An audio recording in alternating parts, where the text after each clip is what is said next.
Many of us were eager to let 2020 go. I mean, it brought so much sadness and hurt and darkness in our lives. But then 2021 came with this ray of hope, starting with the plenty trends on Twitter. Oh my god. And now we're seeing people spending money, lots and lots of money.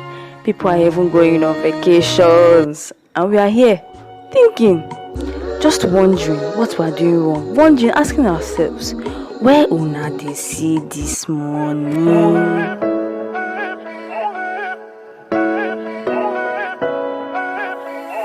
Posting pictures on the gram so other people know that we're more than friends. Ever since you came around, I've never been so.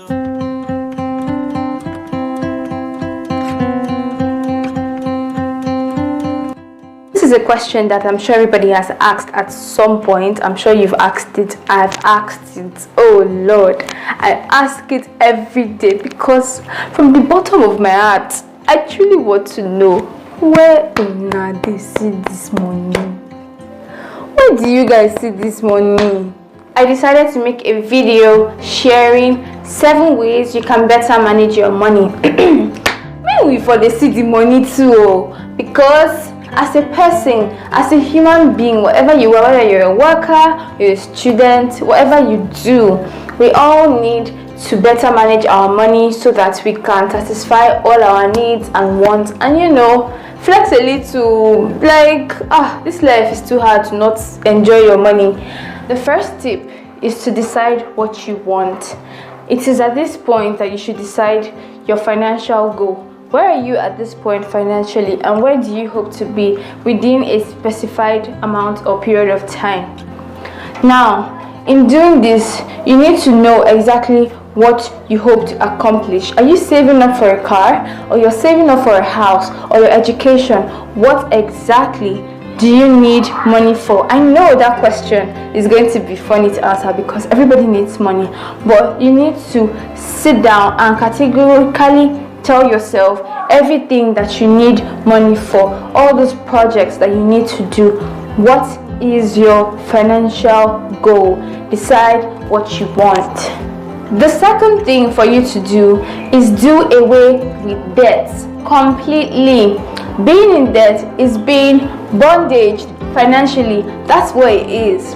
And I know that it's very nice to take loans, you pay back later, you use the money, but what betide you if the debts now come with interests? Because the longer you take to pay your debts, the more the money accumulates. And once you have debts, they suck up all your money. You can't save, you can't invest, you can't even make plans properly because you're owing somebody.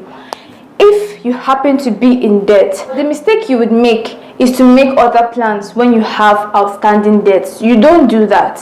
The smart thing to do is to always put your debt first in your budgeting. This means that whenever you have an income or allowance or whatever it is you get at this point, make sure that you put in some money to eliminate or reduce your debt before you plan whatever thing you want to plan to do with your money.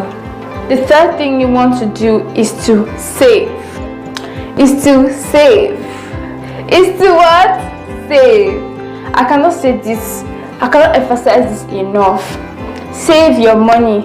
The first thing you do when you get your money, if you believe in tithing, which I do believe in very much, after paying your tithe, the second thing to do is to save. Invest in your future self, because sometimes things happen and we don't plan for them.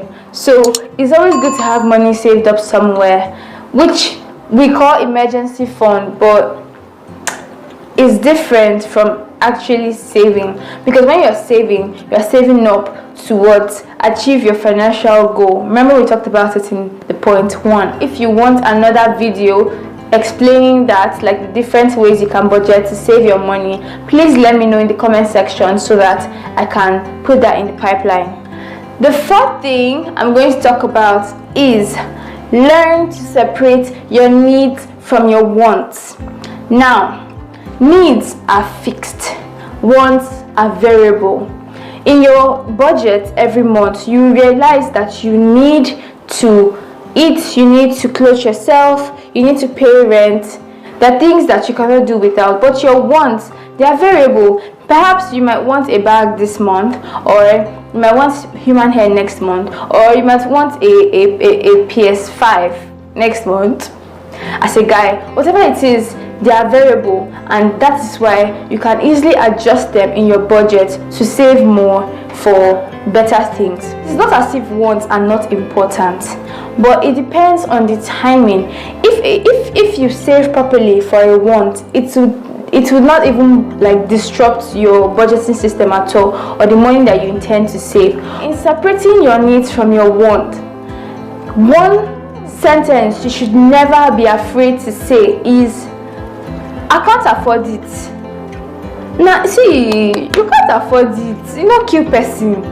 A lot of people think it's like a big deal, like you should be able to afford this, you should be able to afford that. My guy, I can't afford it, and that's on period, because it's your money, it's your budget. You alone know what your financial goal is.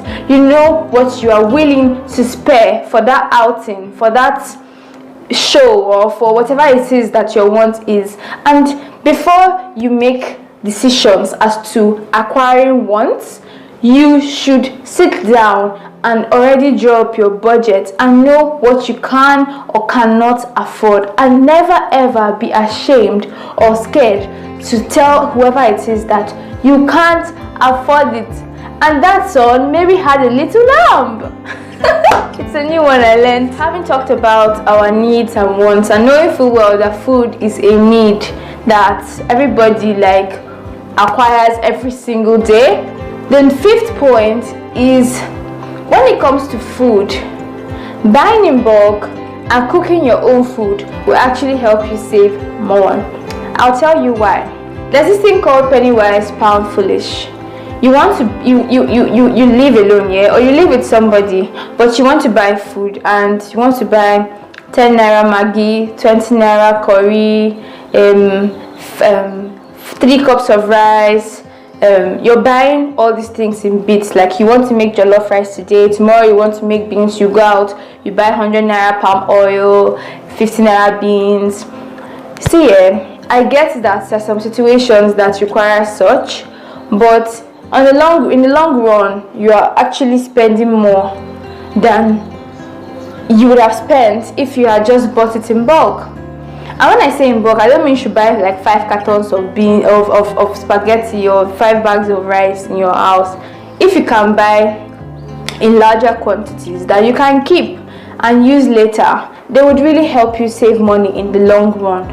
Because if you say you want to keep going out and like keep buying in bits and bits and bits and bits, at some point you realize that that's curry, what's it called, the container you would have bought for 150, you will end up buying 20 of the sachets for 30 naira each, and that's 600 naira when you would have just bought this one for 150 naira. So you end up spending more. The big part of that point is this: when it comes to food and you want to eat out, you don't save at all when you eat out, because these food people, they make a lot of money. I'm not saying that they should not make a lot of money.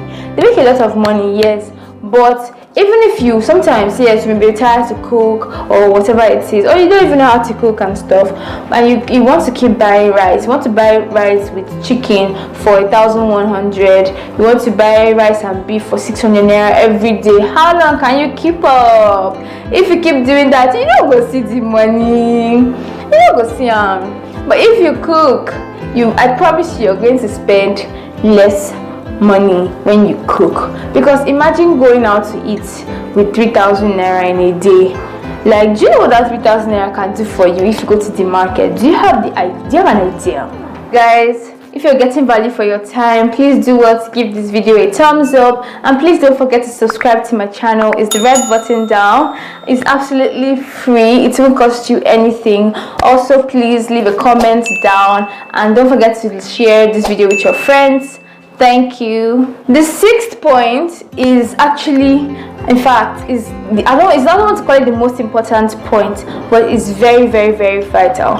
And it is make a budget every month. Budgeting is a very broad topic, and like I previously said, if you're interested in another video properly expatiating on budgeting, please do well to let me know in the comment section so that I can do that for you guys.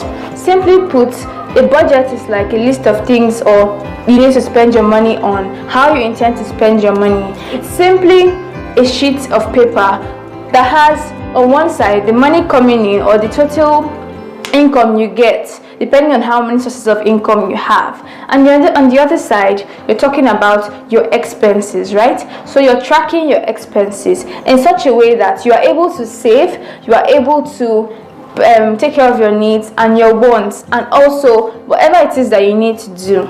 Now, when it comes to budgeting, you need to be strict about it. Like, you need to really commit yourself to it because it's actually very, very hard. There are a lot of things that we want, and as we all know, human needs are insatiable.